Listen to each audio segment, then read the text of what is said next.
How are you? Hi, I'm great. Thanks. How are you? I'm great. Congratulations on the election to join Martina and her colleagues in the most exclusive club in tennis. Tell us how you heard the news and what your reaction was. It's such an honor.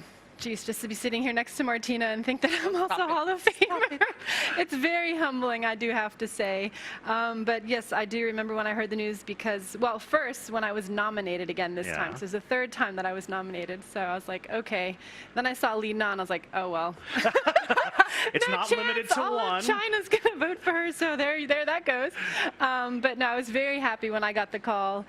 Stan Smith called me, and you know, it's very difficult to put into words, but you're just so happy and so proud and so grateful. And it's just amazing to feel that your whole career is being recognized, everything that you've done. It just means so much to me. So this was a case of third time was a charm Yes. for you. So take us back to 1995. You had a great year in 94. You come here as a 20-year-old, high hopes, but still, this is a major. And then you end up winning, beating Conchita Martinez, who was ranked #1 in the world, and Arantxa #2, semifinals and finals. What did that feel like?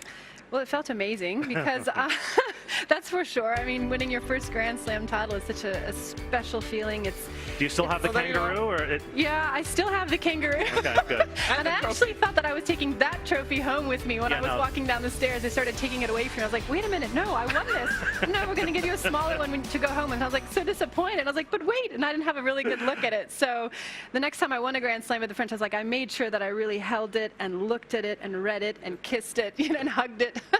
But yeah, it was very special to win my first Grand Slam here for sure. And the second one was 5 years later, and I can't imagine how special that must have been as a French woman to win Roland Garros. Talk about what that fortnight felt like, and then just what the aftermath must have been like for you. Well, it was a very special tournament for me. It was always my dream to one day play Roland Garros, my dream to hopefully win it one day. It was so, so difficult, and just that moment right there when I won it was just incredible. It was like my dream came true in tennis, and there's my mom cheering for me. It was just such an incredible moment of my life. Everything that I've worked so hard for so many years, you know, all the difficult times, all the struggling, all the pain, the injuries, the sacrifices, everything that you've given up for that moment and your dream come true. It's just like all the emotions that you could probably feel in one moment. And how nuts did the French media go in the days and weeks after that? Yeah, it was, you know, it's always been very special to play the French Open for me, playing in my front of my home crowd.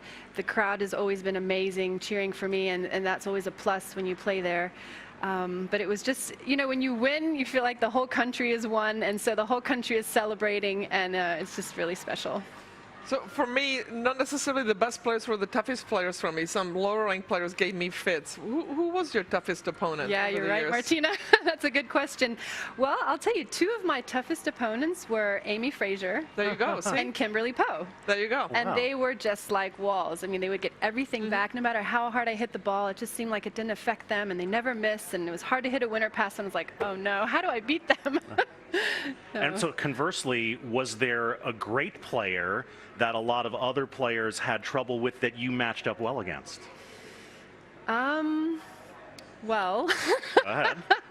I feel like I enjoyed playing against players that gave me more time and had more topspin on the ball. So players like Arantxa, players like Conchita, those kind of games I feel like gave me more time to set up my shot and go for it and be able to hit the ball hard. I want to ask Martina a question about you. When you watched Mary play and you commentated on her matches, what did you think about her game? Because she was kind of the dawn of the massive power era, part of the dawn of the massive power era in women's tennis. Monica Seles was the first really big hitter from both sides, but then Mary took it to another level because she had a bigger size, bigger serve, and moved really well. I had a hard time playing Mary because it was hard to find an opening. So yeah, congratulations for being in the Hall of Fame. You gave me fits. Thank you, thank you. I remember our matches, yeah. What do you remember about your matches? Well, I remember, well, first of all, watching Martina, and I was just so in awe. I remember meeting Martina, I think it was 14 or 15 years old, and I was arriving at Hilton Head for the Hilton Head, I first remember time, that. playing my first big tournament. And here comes Martina on her bike, and she comes and says hi to me, and I was like, oh my gosh, Martina Navratilova said hi to me. Yeah, she's very standoffish, you know. Very friendly. I still say hi to you, and I'm still on a bike. I'm riding a bike here. Go figure, anyway. 2006 is you mentioned the struggles. That was the year that you suffered the ACL tear, and I know you tried very hard to come back. You rehabbed very hard to come back, and ultimately you were not able. It's funny, we're not funny at all, but we're watching Andy Murray go through a situation where he's trying to decide if he can come back, if he wants to have surgery. How long did it take you to sort of come to peace with how that happened and how your career ended? Well, that's a good question, because I had my surgery, and when I woke up, I had a ACL, meniscus, cartilage, bone bruising, so it was really bad injury. When I woke up, my surgeon told me that things went really well and that I'll be back on the court in 4 to 6 months. And he's done many athletes who are great champions, and they've come back and accomplished many things after their surgery, so I thought, great, I'll be back soon. 6 months later, I still couldn't do a full leg extension, so it was already a mystery for everybody what was happening with my knee. No one could really understand. And after 2 years of doing rehab and trying to come back, I still had pain. I still wasn't able to do things. So it just seemed like it was a bit of a mystery to everyone that I went to around the world to try to get my knee fixed so I could play again. So I figured, you know what?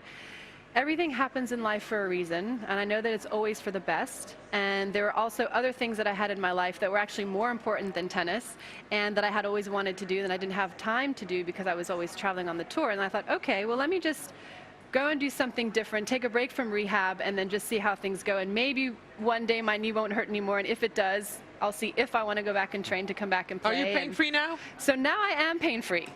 Okay, well, that's great. And so as you walk up Yes. to the stage for your Hall of Fame induction, you'll be pain-free. Exactly. Mary, on behalf of all of us at Tennis Channel, congratulations. Thank we can't you. wait to be with you in Newport this summer. Thank you, me too. Thank you so much. Thanks, Martina. Soon to be Hall of Famer Mary Pierce joining us. That moment etched forever in French tennis history, and I imagine in her memory banks.